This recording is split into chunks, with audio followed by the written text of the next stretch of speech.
अस्सलाम वालेकुम दोस्तों। उम्मीद करता हूँ आप सब खैर खैरियत से होंगे। तो चलते हैं आज के टॉपिक की तरफ। और आज का जो टॉपिक है हमारा वो है कंडीशनल स्टेटमेंट्स। अच्छा दोस्तों, कंडीशनल स्टेटमेंट्स बेसिकली हमारी रोज़मर्रा लाइफ में जब हम कोडिंग कर रहे होते हैं तो बहुत इंपॉर्टेंट रोल प्ले करती हैं। लाइक फॉर एग्जांपल हम चाहते हैं कि हमारा कोड कुछ कंडीशंस की बेस पे चले और कुछ कुछ कंडीशंस की बेस पे ना चले। ठीक है। तो इस केस में हम क्या करते हैं कि हमारे पास दो तरह की स्टेटमेंट्स होती हैं इस तरह के फ्लो को कंट्रोल करने के लिए। एक होती है इफ एल्स और दूसरी होती है स्विच स्टेटमेंट। ठीक है। इन दोनों को प्रैक्टिकली करके देखेंगे। अच्छा, एक कंडीशन ले लेते हैं, जैसे मैं यहाँ पे स्ट्रिंग में ले लेता हूँ जेंडर। ठीक है। अब जेंडर में यहाँ पे ले लेता हूँ फॉर एग्जांपल मेल। ठीक है। अच्छा, अब करना इसमें यह है कि कुछ कंडीशंस हैं जो कि मेल, अगर तो जेंडर मेल हो तो उस टाइम पे हमने जो है वो चलानी है, और कुछ कंडीशंस हैं जो कि फीमेल के ऊपर हमने चलानी है। ठीक है। तो इसके अंदर हम क्या करेंगे, सबसे पहले ना इसको मैं करता हूँ इफ कंडीशंस के साथ, इफ एल्स के through. If gender equal equal male. ठीक है, ये मेरी कंडीशन बन गई। कंडीशन मेरी क्या बनी, if gender equal equal. Equal equal का मतलब है कि जो जेंडर के अंदर वैल्यू होगी वो उसको चेक करेगा इस स्ट्रिंग के साथ। अगर तो वो मैच करेगी तो फिर वो यहाँ पे अंदर आएगा, ये कंडीशन ट्रू होगी। ठीक है। अगर ये कंडीशन मैच कर जाती है तो ये ट्रू रिटर्न करेगा। और इफ के अंदर हमेशा तभी वैल्यू आती है जब ट्रू हो। ठीक हो गया। अगर तो ये ट्रू होती है तो हम इसको कह देते हैं you are male for example. ठीक है। एक एग्जाम्पल लेनी है हमने तो उसके लिए। अब दोस्तों यहाँ पे मैं कंडीशन लगाता हूँ एल्स। एल्स का मतलब ये है कि अगर तो जेंडर इक्वल इक्वल मेल है, ठीक है, तो ये यहाँ पे आ जाएगा। अब अगर जेंडर के अलावा कोई और वैल्यू है, चाहे वो यहाँ पे फीमेल है, चाहे वो अदर है, चाहे अननोन है, कुछ भी वैल्यू है, उस केस में वो एल्स में आ जाएगा। ठीक है। एल्स में आ जाएगा। और यहाँ पे हम इसको कह देते हैं यू आर जेंडर ही हम दे देते हैं, इसको डायनेमिकली यहाँ पे कॉल कर लेते हैं। और यहाँ पे भी डायनेमिकली कॉल कर लेते हैं। ठीक है। अच्छा,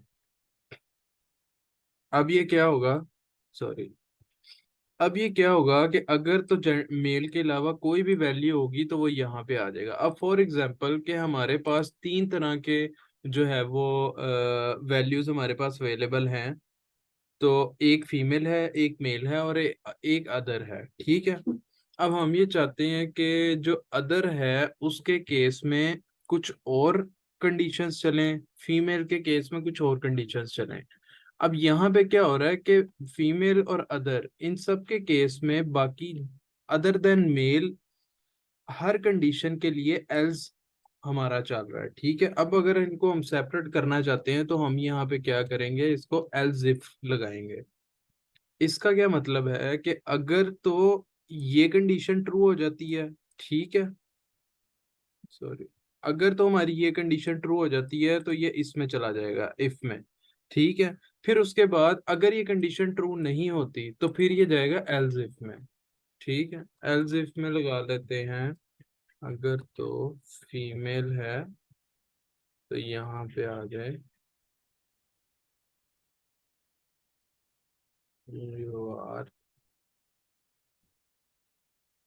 फीमेल। और या जो अगर आप इसको डायनामिक करना चाहें तो वो भी कर सकते हैं। ठीक है।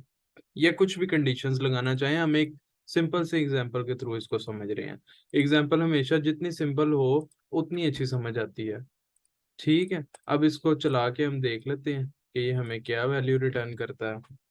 अब यहाँ पे मेल मैंने वैल्यू में सेट किया हुआ है। तो ये मुझे बेसिकली यही रिटर्न कर देगा। ठीक है, यू आर मेल। अब मैं यहाँ पे ये रिटर्न कर देता हूँ, सेट कर देता हूँ।